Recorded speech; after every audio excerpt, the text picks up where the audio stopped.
আমি চিরাচরিত পথে প্রতিশোধ নিই না, সে যা করেছে তা ফেরতও দিই না, তার কোনো ক্ষতিও করি না। আমি স্রেফ সরে যাই, তার জীবনের প্রতিটা কোণা থেকে কোনো বিজ্ঞপ্তি ছাড়া দপ করে নিভে যাই। তার প্রতি কোনো ঘেন্না বা রাগ পুষে রাখি না, অভিমান, অভিযোগ, আফসোস জমিয়ে রাখি না। আমার অনুভূতির ছিটে ফোটাও তার জন্য আর বরাদ্দ থাকে না।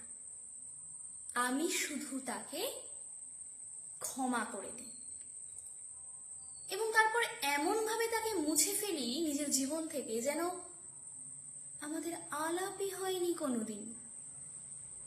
তার থাকা না থাকা, তার ভালো মন্দ আমার কাছে আর কোনো গুরুত্বই পায় না।